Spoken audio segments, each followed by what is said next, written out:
Goeiemiddag, ek is hier by Abundant Life en ja, is opwindende dinge wat hier so gaan gebeur. Ons is besig om die voorbereiding te doen vir die museum of die Abundant Life Heritage Center wat die 20ste Junie oopmaak. So op die oomblik is dit chaos, maar is gewoonlik waar ons maar begin is by chaos. So ons is besig om glasbokse hier so te bou waar al die belangrike dinge gaan in tentoongestel word.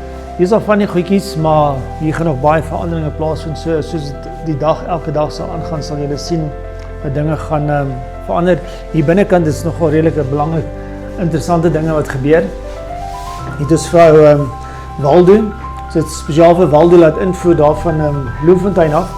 En hy het vir ons die hele treinstel vir ons weer aan mekaar gesit en laat werk. En dis deel van die museum, want een van daai gaan daar nie meer treine wees nie, en dan gaan ons jong mense nie weet dat 'n trein was nie. So eintlik baie van ons werk was gedoen in die geskiedenis was op treine gewees.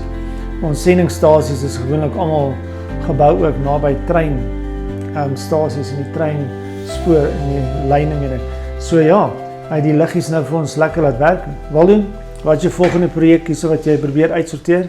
Is om hierdie ander lyn nou nog aan die gang te kry om So hier's twee lyne wat hardloop nou.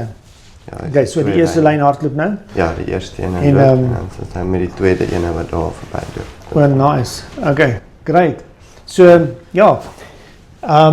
Kom ons vat julle verder. Hier is die biblioteek en hier is nog baie werk om te doen. So ons is besig om al die boeke uit te sorteer, boeke op plekke te sit. Ons moet so 'n bietjie van die kaste nou geskuif het.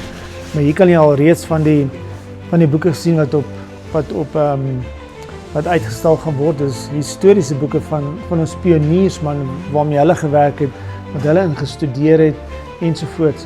So ja, en dan het ons natuurlik al Ellen White se boeke bymekaar gekry, so dit gaan ook 'n tipe van 'n navorsingsentrum wees binnekort.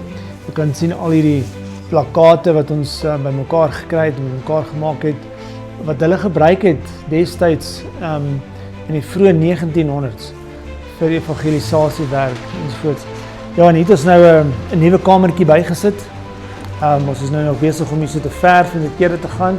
Hopelik teen môre kan ons skuif, die treinstel gaan juis hier inkom. So, ons sien julle weer môre, dan sal ons julle 'n update gee. Ek wil net vir julle wys, daai boot het 'n fantastiese geskiedenis en maar ons sal julle môre verder daarvan vertel. Sien julle môre.